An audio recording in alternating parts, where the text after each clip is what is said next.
Hello दोस्तों, स्वागत है आप सभी का फिजिक्स संसार के इस लेटेस्ट वीडियो में। आज के इस वीडियो में आज का जो हमारा टॉपिक है वो है स्थिर वैद्युत परिरक्षण, चालक, परावैद्युत पदार्थ तथा परावैद्युत पदार्थों का ध्रुवण और परावैद्युत पदार्थों के प्रकार, जिसमें हम लोग ध्रुवीय और अध्रुवीय पदार्थों को पढ़ेंगे। तो अगर आपको ये सारे टॉपिक अच्छे से समझना है, डिटेल से समझना है, तो आप वीडियो को बिना स्किप किए पूरा जरूर देखें, जिससे आपको ये टॉपिक अच्छे से समझ में आ सके। तो चलिए शुरू करते हैं। सबसे पहले हम लोग समझते हैं कि परावैद्युत इलेक्ट्रोस्टैटिक प्रिजर्वेशन क्या होता है, स्थिर वैद्युत परिरक्षण क्या होता है। तो इसको हम लोग समझ लेते हैं। स्थिर वैद्युत परिरक्षण, इलेक्ट्रोस्टैटिक प्रिजर्वेशन।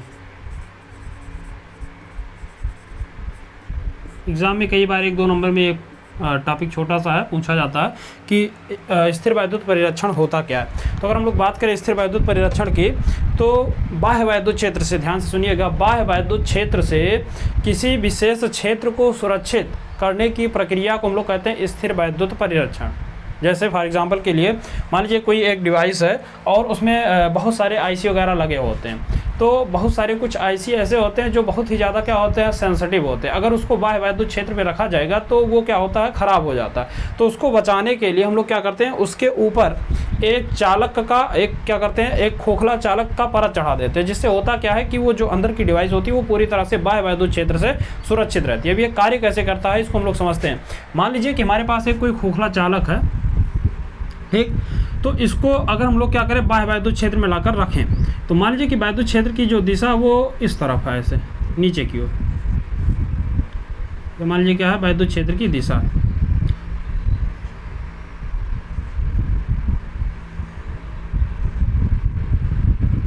ये आपका क्या है, वैद्युत क्षेत्र है। तो अगर वैद्युत क्षेत्र की दिशा जो ऊपर से नीचे की ओर है, तो आप लोग चालक का एक गुण पढ़े हैं। कोई भी चालक अगर होता है तो उस स्थिति में उसके भीतर जो आपका वैद्युत क्षेत्र होता है वो सदैव 0 होता है, और जो Q होता है, Q मतलब आवेश का प्रभाव भी क्या होता है, 0 होता है। यानी अगर इसको आप एक समान रूप से बाह्य वैद्युत क्षेत्र में रखते हैं तो उस स्थिति में इसके भीतर जो वैद्युत क्षेत्र है और जो आपका आवेश है वो दोनों के दोनों 0 होते हैं। अगर इस पर आवेश बाहर से आप लाकर रखते भी हैं तो ये जो आवेश होगा वो क्या होगा, इसके बाहरी परत पर, जो ये आपका खोल होता है, कवर होता है, इसके बाहरी परत पर एक समान रूप से फैल जाता है। इसके भीतर किसी भी प्रकार का वैद्युत क्षेत्र अथवा आवेश नहीं होता है। ये हम लोग चालक का जब गुण पढ़ते हैं वहाँ पर हम लोग पढ़ चुके हैं कि किसी भी चालक के भीतर वैद्युत क्षेत्र और जो आपका आवेश होता है वो सदैव 0 होता है। गॉस की परिमेय में इसको हमने प्रूव भी किया है कि वैद्युत क्षेत्र, खोखले गोले के भीतर वैद्युत क्षेत्र क्या होता है, 0 होता है, और आवेश भी क्या होता है, 0 होता है। तो स्थिर वैद्युत परिरक्षण होता क्या है, परिभाषा एक बार ध्यान से सुनिए, कि बाह्य वैद्युत क्षेत्र से किसी विशेष स्थान को सुरक्षित रखने की प्रक्रिया को हम लोग स्थिर वैद्युत परिरक्षण कहते हैं। फॉर एग्जांपल, जैसे आप एक एग्जांपल ये हो गया कि कोई सेंसिटिव आईसी वगैरह, उसको क्या करते हैं, बाहर से हम लोग एक कवर चढ़ा करके ढक देते हैं, जिससे वो क्या हो जाता है, सुरक्षित हो जाता है। दूसरा, आप लोग एक उदाहरण सुने होंगे कि जब भी क्या होता है, बहुत ज़्यादा तेज बिजली चमकती है बारिश के मौसम में, तो उस स्थिति में जब बिजली बहुत ज़्यादा चमकती है तो लोग कहते हैं कि अगर आप किसी बंद गाड़ी में हैं तो आप उसके भीतर रहें, बाहर ना जाएं। अभी भीतर रहने से होगा क्या, मान लीजिए कि आप किसी गाड़ी से यात्रा कर रहे हैं और उस समय अचानक से क्या हो रही है, बहुत तेज़ी से बिजली चमक रही है और आप उस गाड़ी के भीतर हैं, ठीक। तो आपको सलाह दी जाती है कि आप उस गाड़ी के भीतर ही रहें। बाहर निकलने पर अगर मान लीजिए कि इन केस मान लीजिए आप पर बिजली गिरती भी है, तो अगर आप बाहर रहेंगे तो आपको बहुत तेज़ी से झटका लगेगा, जिससे जान भी जा सकती है। अगर आप गाड़ी के भीतर होते हैं तो उसमें होता क्या है, मान लीजिए कि गाड़ी पर बिजली गिर गई, ठीक। तो जब इस पर बिजली गिरेगी तो उस स्थिति में ये क्या होता है, खोखला गोले की भांति एक प्रकार से होता है, और इसका जो बाहरी परत होता है वो क्या होता है, चालक पदार्थ का बना होता है। तो अगर इस पर बिजली गिरती भी है तो उस स्थिति में सारी की सारी जो बिजली होगी या संपूर्ण आवेश होगा वो इस गाड़ी के बाहरी पृष्ठ पर एक समान रूप से फैल जाएगा, और गाड़ी के पहिए से होकर के वो कहाँ पर चला जाता है, जमीन पर चला जाता है। क्यों? क्योंकि इसके भीतर हम लोग जानते हैं किसी भी खोखले गोले के भीतर वैद्युत क्षेत्र और आवेश क्या होता है, 0 होता है। तो इसके भीतर किसी भी प्रकार का ना तो वैद्युत क्षेत्र होगा और ना आपका क्या होगा, किसी प्रकार का आवेश होगा, दोनों के दोनों नहीं होंगे। तो अगर दोनों के दोनों नहीं होंगे तो उस स्थिति में इसके भीतर अगर कोई भी आदमी बैठा तो वो सदैव क्या होगा, सुरक्षित होगा, उसको किसी भी प्रकार के बिजली का झटका आभास नहीं होगा, इसलिए सलाह दी जाती है, ठीक। तो ये प्रक्रिया जो होती है, इसी प्रक्रिया को हम लोग क्या कहते हैं, स्थिर वैद्युत परिरक्षण कहते हैं। तो आई होप आपको स्थिर वैद्युत परिरक्षण समझ में आ गया होगा कि बाह्य वैद्युत क्षेत्र से किसी विशेष स्थान को सुरक्षित रखने की प्रक्रिया को हम लोग स्थिर वैद्युत परिरक्षण कहते हैं। ठीक, अब इसके बाद जो अगला टॉपिक है वो है परावैद्युत पदार्थों का ध्रुवण। अब ये ध्रुवण क्या होता है इसको हम लोग समझ लेते हैं। परावैद्युत पदार्थों का ध्रुवण,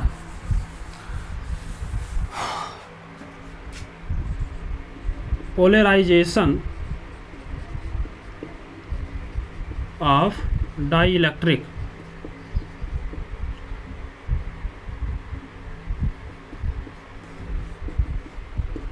हेडिंग लिखेंगे परावैद्युत पदार्थ का ध्रुवण। अब परावैद्युत पदार्थ का ध्रुवण समझने से पहले आपको मालूम होना चाहिए कि परावैद्युत पदार्थ होता क्या है। इससे पहले आपको एक चालक पढ़ना, आप लोग पढ़े होंगे चालक, कंडक्टर। थोड़ा सा इसको हम लोग रिवाइज कर लेते हैं। कंडक्टर, चालक क्या होता है। अगर हम लोग बात करें चालक की, तो चालक जो होता है ऐसे पदार्थ जिसमें मुक्त इलेक्ट्रॉनों की संख्या बहुत अधिक होती है।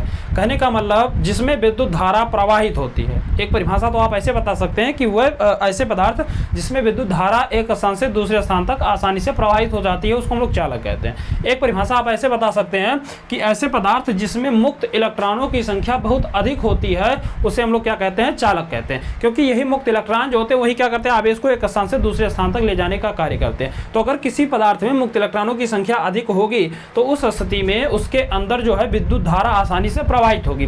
तो ऐसे पदार्थ को हम लोग क्या कहते हैं, चालक कहते हैं। अब इसके एग्जांपल जैसे आपका लोहा हो गया, मतलब जितनी धातुएं हैं, लोहा हो गया, सोना हो गया, चांदी हो गया, कापर हो गया, एल्युमिनियम हो गया, जितनी धातुएं सबकी सब क्या होती हैं, आपकी सुचालक पदार्थ होती है, चालक होती है। इसके अलावा एक अधातु है जिसका नाम है ग्रेफाइट। एग्जाम में ये कई बार पूछा गया है कि कौन सी अधातु है जो विद्युत का सुचालक होती है, तो वो आपका ग्रेफाइट होता है। ग्रेफाइट एक ऐसी अधातु है जो कि क्या है, विद्युत का सुचालक होता है। ठीक, तो ऐसे पदार्थ को हम लोग क्या कहते हैं, चालक कहते हैं। ठीक, इसके बाद जो आपका आता है वो आता है डाई इलेक्ट्रिक। डाई इलेक्ट्रिक, इसको हम लोग क्या बोलते हैं, परावैद्युत। अब ये परावैद्युत पदार्थ क्या होते हैं, तो ऐसे पदार्थ जिसमें मुक्त इलेक्ट्रॉनों की संख्या जो होती है वो नहीं होती है, नगण्य के बराबर होती है, जीरो होती है, बहुत कम होती है। तो ऐसे पदार्थ को हम लोग क्या कहते हैं, परावैद्युत पदार्थ कहते हैं। ऐसे पदार्थ जिसमें मुक्त इलेक्ट्रॉनों की संख्या नगण्य होती है। नगण्य का मतलब बहुत ही कम होता है, इतना कम कि उसमें विद्युत धारा एक स्थान से दूसरे स्थान तक नहीं प्रवाहित हो सकता, उसको हम लोग क्या कहते हैं, परावैद्युत पदार्थ कहते हैं। फॉर एग्जाम्पल जैसे कांच हो गया, प्लास्टिक हो गया, अभ्रक हो गया, ये सब के सब क्या हैं, आपके परावैद्युत पदार्थ हैं। इसमें जो है विद्युत धारा आसानी से एक स्थान से दूसरे स्थान तक नहीं प्रवाहित होती है। तो ऐसे पदार्थ को हम लोग क्या कहते हैं, परावैद्युत पदार्थ कहते हैं। ठीक, अब ये परावैद्युत पदार्थ जो होते हैं ये आपके दो प्रकार के होते हैं। एक होता है ध्रुवीय परावैद्युत, या आप हेडिंग ऐसे लिखते चलेंगे, सारी परिभाषा जो हम बोल रहे हैं आप उसको नोट करते रहेंगे। परावैद्युत पदार्थ किसे कहते हैं, तो ऐसे लिखेंगे, ऐसे पदार्थ जिसमें मुक्त इलेक्ट्रॉनों की संख्या नगण्य के बराबर होती है, उसको हम लोग परावैद्युत पदार्थ कहते हैं। फॉर एग्जाम्पल कांच, प्लास्टिक, अभ्रक आदि। अगर हम लोग बात करें चालक की, तो ऐसे पदार्थ जिसमें मुक्त इलेक्ट्रॉनों की संख्या बहुत अधिक होती है उसको हम लोग चालक कहते हैं। एग्जाम्पल जैसे हो गया लोहा, सोना, चांदी, एल्युमिनियम, और एक कोई अधातु है जिसका नाम है ग्रेफाइट, ये भी क्या होता है, विद्युत का सुचालक होता है। अब ये ध्रुवीय पदार्थ क्या होते हैं, ध्रुवीय परावैद्युत, ये सब एक एक नंबर में पूछे जाने वाले प्रश्न है। ध्रुवीय परावैद्युत,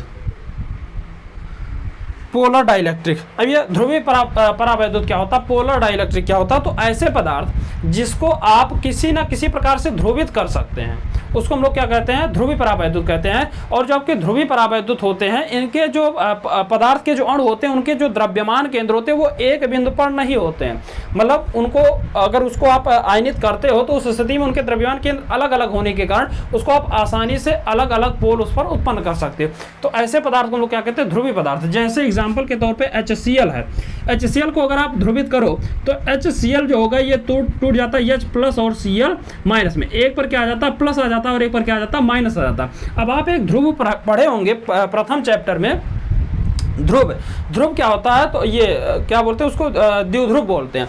द्विध्रुव क्या होता है, तो ऐसे ऐसी युक्ति जिसमें समान परिमाण के विजातीय आवेश एक दूसरे से अल्प दूरी पर स्थित होते हैं उसको हम लोग द्विध्रुव कहते हैं। यहाँ पर अगर आप देखो तो ये दोनों के दोनों, इस पर एक प्लस है और इस पर क्या है माइनस है। हाँ, और देखिए जब हम क्या करते हैं HCl को आयनित करते हैं तो H प्लस और Cl माइनस में क्या होता है, ध्रुवित हो जाता है। एक पर प्लस चार्ज और एक पर क्या होता है माइनस चार्ज। अब हम लोग एक पढ़े द्विध्रुव, वैद्युत द्विध्रुव आप लोग पढ़े हैं। वैद्युत द्विध्रुव क्या होता है, तो एक ऐसी युक्ति जिस पर समान परिमाण के विजातीय आवेश एक दूसरे से अल्प दूरी पर स्थित होते हैं उसको हम लोग क्या कहते हैं, वैद्युत द्विध्रुव कहते हैं। ध्यान से सुनिएगा, वैद्युत द्विध्रुव भी कई बार एग्जाम में पूछा जा चुका है। तो वैद्युत द्विध्रुव एक ऐसी युक्ति है जिस पर समान परिमाण के विजातीय आवेश, अभी विजातीय आवेश का मतलब होता है ऐसे दो आवेश जिनकी प्रकृति अलग अलग हो, जैसे इस पर प्लस है इस पर क्या है माइनस है, तो ये क्या होगी विजातीय आवेश, और ये दोनों एक दूसरे से अल्प दूरी पर स्थित होते हैं तो इसको हम लोग क्या कहते हैं, वैद्युत द्विध्रुव कहते हैं। तो HCl जैसे हो गया, ये क्या है, एक ध्रुवीय पदार्थ है क्योंकि इसको आप ध्रुवित कर सकते हैं। इसके अलावा आपका जैसे होता है NaCl, सोडियम क्लोराइड,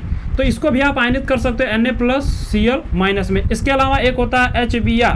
HBr क्या है, जैसे होता है इसको क्या बोलते हैं, हाइड्रोजन क्लोराइड, ऐसे ये होता है हाइड्रोजन ब्रोमाइड। ये क्या होता है, इसको भी आप आयनित कर सकते हो H+ और Cl- में। H2O, इसको भी आप आयनित कर सकते हो H+ और OH- में। तो ये सारे के सारे पदार्थ क्या होते हैं, ध्रुवीय पदार्थ होते हैं क्योंकि इसको आप आसानी से ध्रुवित कर सकते हो, ठीक।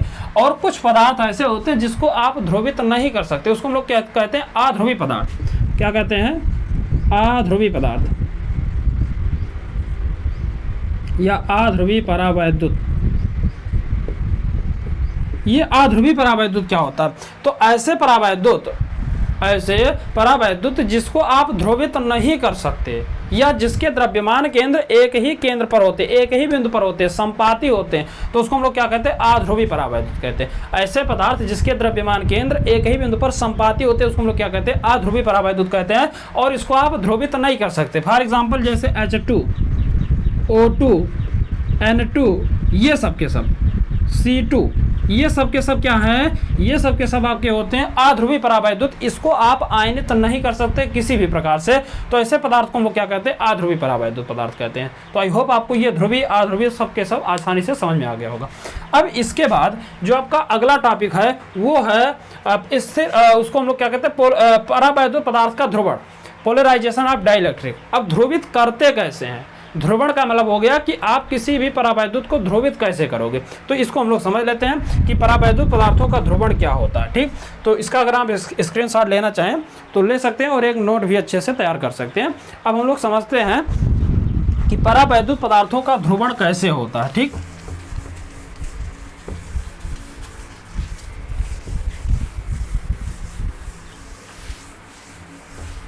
देखिए परावैद्युत पदार्थों को ध्रुवित कैसे करते हैं इसको समझते हैं। मान लीजिए कि हमारे पास एक कोई परावैद्युत पदार्थ है इस प्रकार से, ठीक।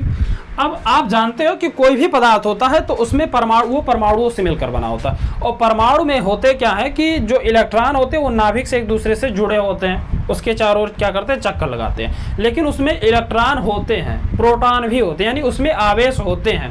अब होता क्या है कि परावैद्युत पदार्थ में ये जो इलेक्ट्रॉन होते हैं वो एक दूसरे से बंधे होते हैं, कोई भी उसमें मुक्त नहीं होता, फ्री नहीं होता है जो उसके अंदर इधर उधर गति कर सके, इसीलिए उसमें विद्युत धारा का प्रवाह नहीं होता है। तो मान लीजिए कि हमारे पास कोई एक चालक पदार्थ है और ये क्या है, परावैद्युत है। अब इसको अगर हम लोग बहुत ही प्रबल, बहुत ही अधिक तीव्रता के वैद्युत क्षेत्र में रखते हैं, बहुत ही अधिक तीव्रता के वैद्युत क्षेत्र में अगर आप इसको रखेंगे तो वैद्युत क्षेत्र क्या करेगा, इसमें उपस्थित जो भी इलेक्ट्रॉन होंगे, जो भी पदार्थ होंगे, जो भी आवेश होंगे, उस पर क्या करेगा, बल लगाएगा, जिसको हम लोग क्या कहते हैं, वैद्युत बल कहते हैं। अब आप पढ़े होंगे कि वैद्युत क्षेत्र जो होता है वो प्लस आवेश पर अपनी दिशा में बल लगाता है, जिस दिशा में वैद्युत क्षेत्र होता है उसी दिशा में बल लगाएगा। और अगर हम बात करें माइनस आवेश पर, तो माइनस आवेश पर ये क्या करता है, अपने से विपरीत दिशा में बल लगाता है, ठीक। तो मान लीजिए इसके भीतर बहुत सारे क्या हैं, इलेक्ट्रॉन और प्रोटॉन सबके सब उपस्थित हैं। तो अगर बहुत अधिक तीव्रता का वैद्युत क्षेत्र लाकर रखते हो तो सारे के सारे धन आवेशों पर, मान लीजिए कि बहुत अधिक तीव्रता का जो वैद्युत क्षेत्र वो इस दिशा में बना हुआ है, इसमें इस दिशा में मान लीजिए क्या है, ये वैद्युत क्षेत्र पहले से बना हुआ और इसमें हम लोग इस परावैद्युत पदार्थ को ला करके रखते हैं, ठीक। तो जब आप इसको रखोगे तो यहाँ पर जितने के जितने धन आवेश होंगे उन सभी पर ये जो वैद्युत क्षेत्र करेगा वो क्या करेगा, अपनी दिशा में बल लगाएगा, जिसके कारण इस पदार्थ में उपस्थित संपूर्ण धनावेश इस चालक के एक सिरे पर इकट्ठा हो जाएगा ऐसे, ठीक। और जितना ऋण आवेश होगा उस पर यह वैद्युत क्षेत्र क्या करेगा, अपने से विपरीत दिशा में बल लगाएगा। तो संपूर्ण ऋण आवेश क्या होगा, इसके दूसरी सिरे पर इकट्ठा हो जाएगा। ऐसे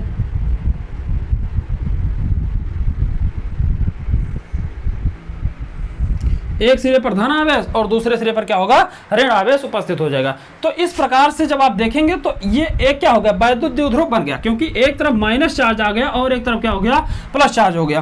तो इस प्रकार से इस पदार्थ का प्रत्येक अणु जो होता है वो वैद्युत द्विध्रुव की भांति व्यवहार करना शुरू कर देता है। तो इस पूरी प्रक्रिया को हम लोग क्या कहते हैं, परावैद्युत पदार्थ का ध्रुवण कहते हैं। तो आई होप आपको ये अच्छे से समझ में आ गया होगा कि परावैद्युत पदार्थ का ध्रुवण किसे कहते हैं। तो किसी भी परावैद्युत पदार्थ को ध्रुवित करने की प्रक्रिया जो होती है उसको हम लोग क्या कहते हैं, परावैद्युत पदार्थ का ध्रुवण कहते हैं। तो अगर आपको यह टॉपिक समझ में आया हो तो चैनल को सब्सक्राइब कीजिए, वीडियो को लाइक कीजिए। मिलते हैं अगले वीडियो में अगले टॉपिक के साथ, जिसमें हम लोग धारिता के बारे में पढ़ेंगे और धारिता का संयोजन वगैरह जो भी आगे का टॉपिक है उन सब के बारे में डिटेल से चर्चा करेंगे। तो मिलते हैं अगले वीडियो में, तब तक के लिए जय हिंद।